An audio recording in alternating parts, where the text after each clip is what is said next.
Good afternoon, ladies and gentlemen. My name is Eliana Magra, and here are the top headlines of the day in Greece. Ministers from European Union member states approved today the creation of an €150 billion arms fund, driven by fears of a Russian attack in years to come and doubts about US security commitment to the continent, Reuters reports. The minister's approval was the final legal step in setting up the Security Action for Europe scheme, which is backed by joint EU borrowing and will disperse loans to European countries for joint defense projects. Now, earlier today, Prime Minister Kyriakos Mitsotakis met the European Commissioner for Climate, Net Zero and Clean Growth, SKAI.gr, in Athens. The Greek Premier said that the need for green transition in the economy should go hand in hand with boosting high competitiveness in the EU. He emphasized that Greece is on track to meet the EU's greenhouse gas emission reduction targets and has a balanced energy mix. But he did say that energy market distortions lead to large differences in electricity prices between EU countries, adding that they are not acceptable in a single market. The two officials also discussed the European tax framework and its importance in terms of economic growth, strategic autonomy and internal convergence of the EU.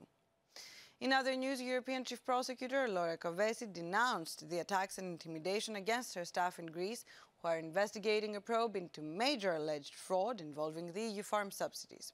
On May 19, prosecutors from the European Public Prosecutor's Office, EPPO, accompanied by 20 officers from the Greek Police's Anti-Corruption Unit, attempted to carry out a raid at the headquarters of OPEKP, the agency managing EU farming subsidies. But they faced resistance from employees. They were eventually able to collect the information they needed, but the government was forced to fire OPEKP's president after EPPO revealed the lack of cooperation in a press release. I welcome the Greek authorities' response to recent developments at OPEKP with the aim to preserve effective cooperation with the European Public Prosecutor's Office, Ms. Kövesi told Politico. Regarding the so-called attacks, she noted that their purpose is to deviate the attention of the general public from what is really at stake in this case. Was there organized agricultural subsidy fraud and corruption? Yes or no?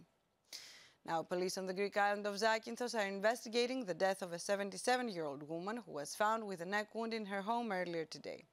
The authorities were alerted by the victim's husband, who was subsequently summoned for questioning.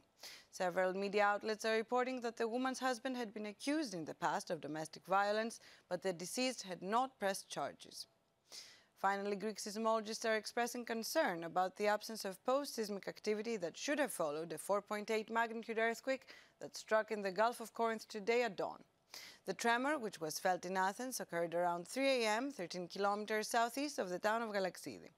Thankfully, no injuries or damages were reported, but the director of the Geodynamic Institute of Athens, Vasilis Karastathis, said that what concerns us at the moment is that we do not yet have an aftershock sequence, and so we will have to wait a few hours to see how the phenomenon evolves. And that's all for today. Tune in again tomorrow for Greece's first English language news bulletin, and ladies and gentlemen, have a good afternoon.